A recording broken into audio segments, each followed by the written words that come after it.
Steady now.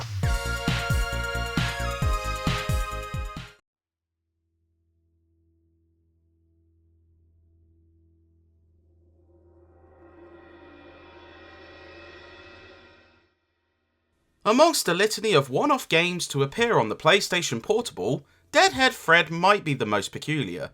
Originally planned as a cutesy platformer with different head shapes, Vicious Cycle Software would take a drastic U-turn and transform the experience into a noir-tinged horror action-adventure, though the head swapping would remain, albeit in a more gruesome form.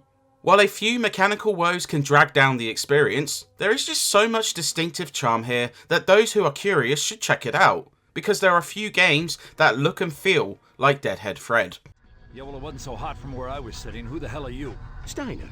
Dr. Frederick Steiner. But you already knew that, didn't you? I can't say I've had the pleasure. Fred Newman is a private eye who is close to blowing a case wide open. The problem? He was killed before he could blow the lid, and his head has gone missing. What have you done to me? Please, let me explain. Luckily, Fred is resurrected by mad scientist Dr. Steiner, even if he had to substitute his loaf for a brain in a jar. Now, with little memory of what happened or where his key evidence lies, Fred must investigate across Hope Falls to try and figure it all out. Deadhead Fred benefits from a unique setting, which feels like a mafioso imagining of Tim Burton-style horror. Well, congratulations. And Bafangulo. Between cities lies a creepy forest guarded by the Headless Horseman, a grotesque suburb appropriately titled Zombie Town, and even Steiner's madcap castle. The oddball characters you meet are bolstered by impeccable writing and perfectly timed jokes, witty fourth wall breaks, and perfect odes to noir stories. Judy, I have to tell you something. It may turn you on, so settle yourself. If I had a mouth, I'd hurl on you. The storytelling would still struggle without a likeable lead to follow, and luckily for gamers, John C. McGinley would be on hand to play Fred. His performance is simply outstanding, mixing his trademark sarcasm and dry delivery to the role with gusto. Sure, whatever you say. Just go away. Witty zingers scorch antagonists he does battle with, detective monologues immerse you in each new area, and even failure brings enjoyment as John hits the player with some brutal yet hilarious barbs. Uptown used to be one of the most bustling parts of town. Now it's more empty than a campaign promise. It's a real shame this would be McGinley's sole voiceover in the medium, as you could sense the passion and enjoyment in his excellent performance. There's another notable actor present too, however, with John Polito as the story's big bad, who delivers another enjoyable effort. Damn, Doc, you ain't gotta shout. Of course I mean that horseman. In fact, the audio is strong across the board, with a top-notch soundtrack comprising horror, mystery, and jazzy tunes.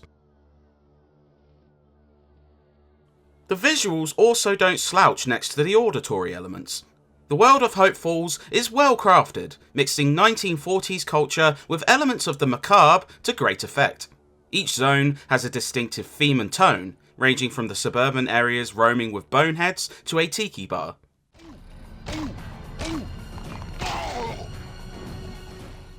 Texture work is strong for the platform, characters are detailed and well animated, and performance is quite sturdy despite pushing the hardware. There's a sizable number of areas too, some of which are pretty big, though they can be broken up by relatively frequent loading times, which may take some out of the action.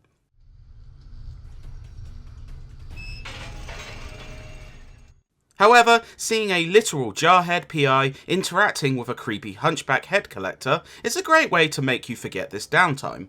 Technically impressive and boasting a distinctive art style, Deadhead Fred is a treat for the eyes.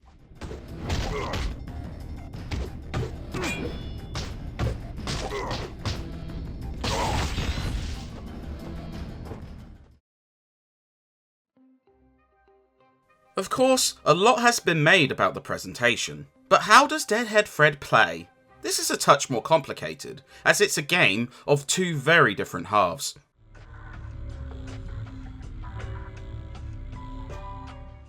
The strongest aspect is exploration and puzzling.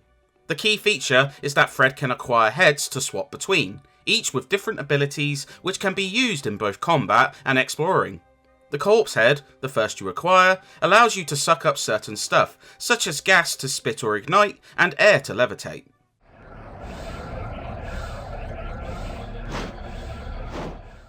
Most of the levels have special areas hidden behind locked abilities, and it encourages return visits as you satisfyingly utilise gained heads. It also serves up creative puzzles, which require lateral thinking to overcome, but result in a sense of satisfaction. The other major part of Deadhead Fred is combat, and unfortunately, it often descends into repetition and frustration.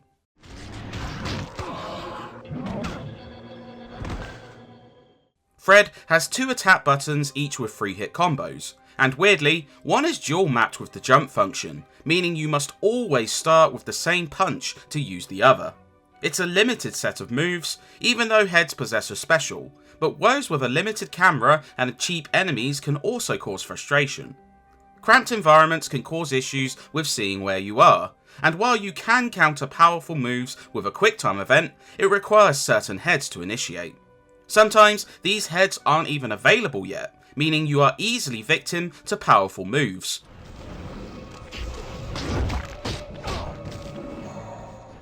Fighting becomes dull long before you finish, and while some creative bosses mix the aforementioned puzzling with fights, it's not quite enough.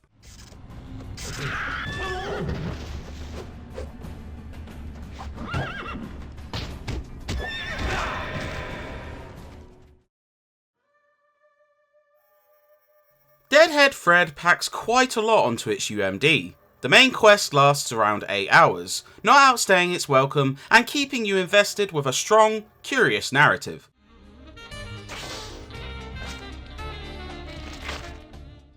There's also a ton of side quests available, given to you by various NPCs throughout the game. These can range from the slightly mundane collection quests to more involved affairs such as a handful of bounty hunts. Those who find themselves hooked might add a good 7 hours onto the main story, and getting to stay longer in Deadhead Fred's quirky world is worth it. Deadhead Fred proves a hugely unique, often enjoyable experience. Its horror-noir story is compelling, an electric central performance from John C. McGinley adds to this, and the creative head-swapping mechanics results in fun puzzling and enjoyable exploration. It also represents something of a technical feat for the platform, packing in strong visuals and excellent audio. While underwhelming combat, a few flat quests, and frequent load times put a dampener on the package, they are problems that can be overcome. And for those curious about the setting and the story, it's an obstacle worth scaling. Hey, look, pal. I guess I owe you one for finding my think box and all. How about we call it square and I won't kill you after all? Deal? Sure. Why not?